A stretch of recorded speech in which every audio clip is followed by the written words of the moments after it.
امام مہدی کا ظہور عنقریب ہونے والا ہے۔ مفتی ابو لبابہ منصور نے اپنی کتاب دجالیات میں حضرت دانیال علیہ السلام کی تختیوں کے حوالے سے لکھا ہے کہ یہودیوں کی ایک ریاست قائم ہوگی اور اس کے 50 سال بعد امام مہدی کا ظہور ہوگا۔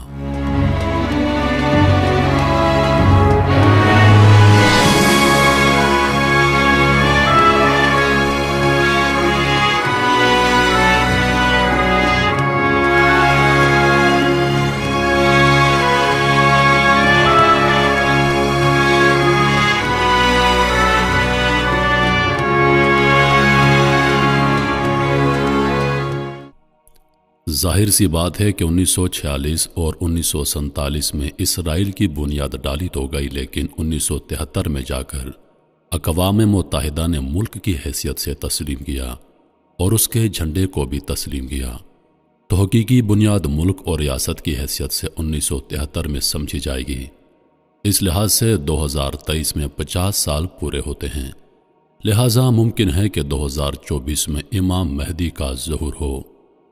نیز نسائی میں جس غزوے کی نشاندہی کی گئی ہے، جس میں امام مہدی کی ایک جماعت خراسان، افغانستان اور مغربی پاکستان وغیرہ سے نکل کر مشرقی علاقہ پر برسر پیکار ہوگی، تو حالیہ جو خبریں آ رہی ہیں اس کی پیش خیمہ ثابت ہو سکتی ہیں۔ قابل غور بات تو یہ بھی ہے کہ کورونا کا ڈرامہ بھی 2024 میں مکمل ختم کر دیا جائے گا۔ اس پر باقاعدہ 24 نیوز والوں نے ایک لمبی ڈیبیٹ کی ہے، اور ملک بھارت میں ہندو راشٹر کا آفیشیل اعلان بھی غالباً اسی سال کو ہوگا، اور اس سے ایک سال قبل یعنی 2023 میں ترکی پر سے پابندی ہٹا لی جائے گی، جس کا واضح مطلب ہے کہ ترکی پر جنگ مسلط کر دی جائے گی، جس کے نتیجے میں قسطنطنیہ کفار کے قبضے میں جا سکتا ہے۔ اور سعودی بادشاہ کی وفات کی یہ روایت رہی ہے کہ عموماً وہ 90 سال کے آس پاس فوت ہوتے ہیں، اور اس وقت موجودہ بادشاہ شاہ سلیمان کی عمر 86 سال ہے۔ ممکن ہے کہ وہ 24 یا 25 تک 90 کے آس پاس ہوں گے، اور خلافت عثمانیہ کے سقوط کے 100 سال بھی 2023 تک پورے ہو رہے ہیں۔ نیز ایک عرب عالم ہیں شیخ صادق المغلسی المرانی، انہوں نے 24 کے قریب ہی ظہور مہدی کی بات کی ہے۔ حاصل یہ نکلا کہ ظہور مہدی کے لحاظ سے یہ 2 سال یعنی 2024 اور 2025 کافی اہم ہیں۔ ایک بات بڑی فکر میں ڈالنے والی یہ بھی ہے کہ امت کے مختلف قسم کے گروہ امام مہدی کو تلاش کر رہے ہیں۔ مختلف جہادی تنظیموں کے فکرمند لیڈران اس وقت بڑے فکر مند ہیں کہ امام مہدی کی قیادت میں ساری دنیا میں جہاد شروع کیا جائے، اور وہ اس کے لیے ان کی تلاش میں ہیں۔ مولانا سجاد نعمانی صاحب نے اپنے ایک بیان میں کہا، جس میں انہوں نے سورہ کہف کی تفسیر کرتے ہوئے بڑا عجیب نکتہ پیش کیا۔ فرمایا کہ اللہ تعالیٰ نے دجال کے فتنوں کا ذکر سورہ کہف میں کیا ہے، اور سورہ کہف 15ویں پارے کے نصف سے شروع ہوتی ہے۔ اس سے معلوم ہوا کہ دجال کا خروج 15ویں صدی کے نصف پر ہوگا۔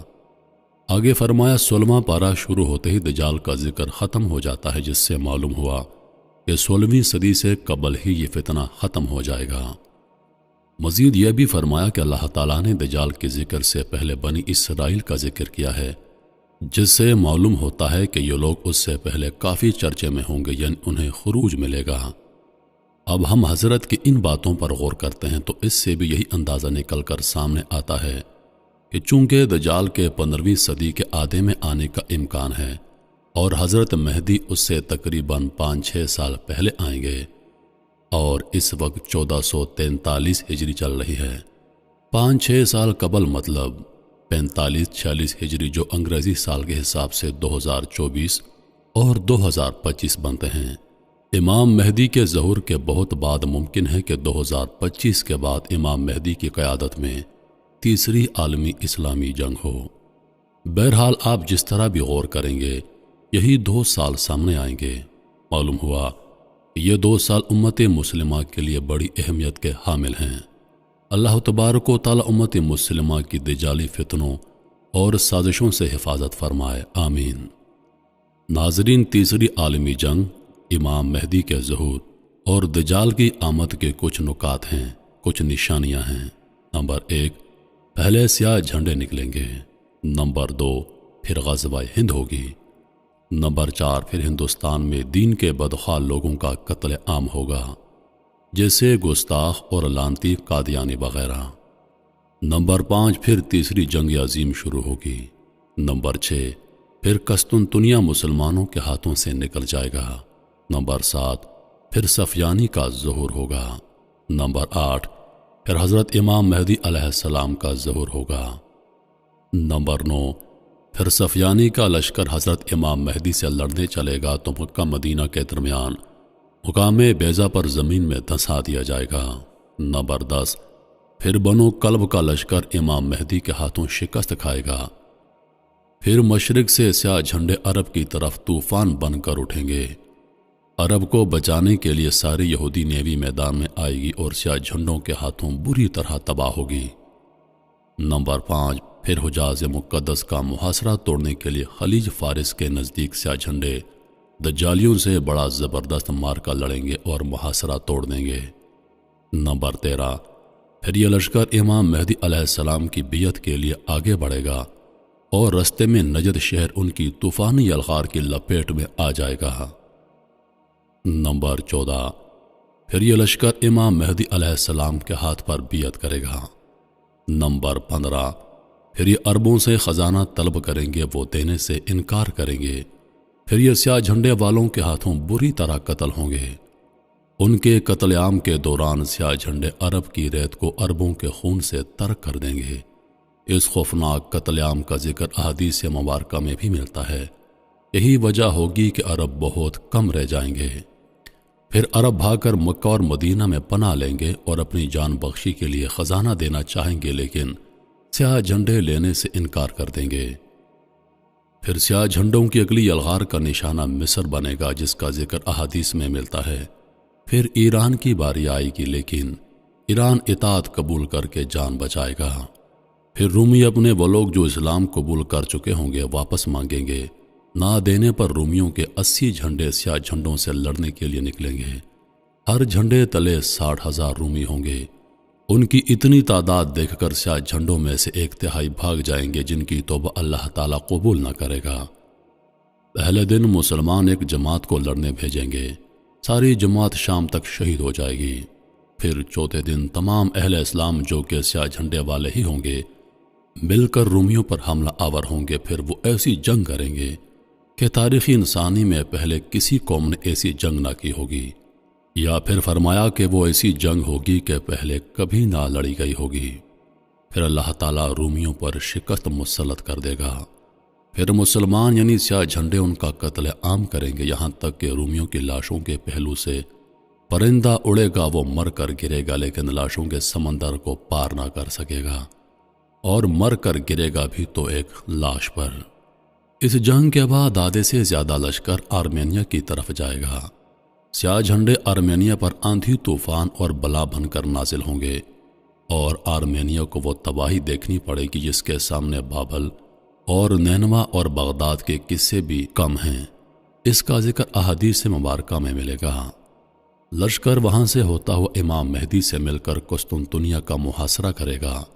اللہ سیاہ جھنڈوں کی جہاد کا یہ صلہ دے گا کہ ان کے نعروں سے قسطنطنیہ فتح ہو جائے گا۔ پھر سیاہ جھنڈوں کا کچھ لشکر یورپ کی طرف نکلے گا، اور جب یہ یورپ کی دہلیز پر پہنچے گا تو پورے یورپ میں کوہرام مچ جائے گا، لیکن یہیں پر خبر پہنچ جائے گی کہ دجال نکل آیا ہے۔ پھر یہ لشکر وہاں سے انتہائی تیزی سے واپس آئے گا، ان کی رفتار انتہائی تیز ہوگی۔ احادیث مبارکہ کے مطابق یہ بڑا ہی سخت امتحان ہوگا۔ جو کوئی تھوڑا آرام کا وقت نکالنے میں کامیاب ہوگا وہی طاقتور تصور کیا جائے گا۔ آتے ہی عرب میں وہ رومی جو دجال سے ملے ہوں گے ان پر 3 جگہوں سے شب خون ماریں گے، اور ان میں سے کوئی بھی بچ کر واپس نہ جائے گا۔ پھر مسلمان دیکھیں گے کہ عیسیٰ علیہ السلام تشریف لائیں گے، اور دجال انہیں دیکھ کر پانی میں نمک کی طرح پگھلے گا۔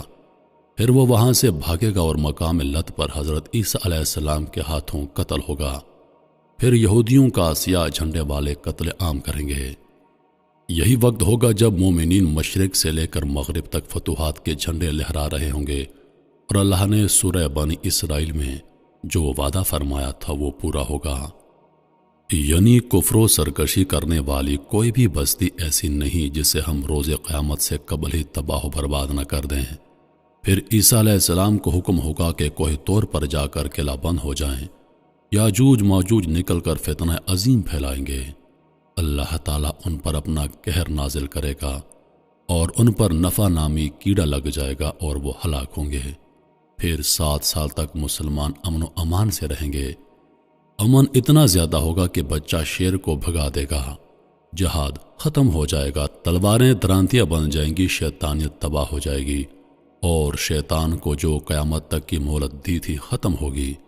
پھر ایک نرم ہوا چلے گی جس سے دنیا میں اسلام ختم ہو جائے گا، یعنی جہاں جہاں مسلمان ہوگا اس ہوا سے اس کو ایک شاندار موت دی جائے گی۔ اب حبشی دنیا پر حکومت کریں گے اور نفس کی حکمرانی ہوگی۔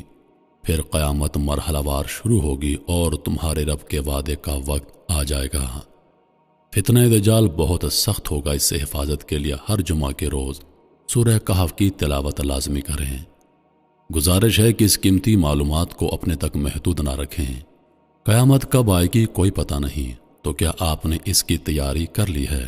اس ویڈیو کو اپنے دوستوں کے ساتھ ضرور شیئر کریں۔ محترم ناظرین، ویڈیو کے آخر میں اپنی رائے کا اظہار ضرور کیجیے گا کہ آپ نے اس ویڈیو سے کیا سبق حاصل کیا، آپ کی رائے کیا ہے۔ انہی لفظوں کے ساتھ میں اجازت چاہوں گا، اس امید کے ساتھ کہ سانسوں نے وفا کی تو اگلی بار ایک اور ویڈیو لے کر آپ کی خدمت میں حاضر ہوں گا۔ تب تک کے لیے خدا حافظ۔ اللہ پاک آپ سب کا حافظ و نگہبان۔ ہنستے رہیے اور ہمیشہ مسکراتے رہیے۔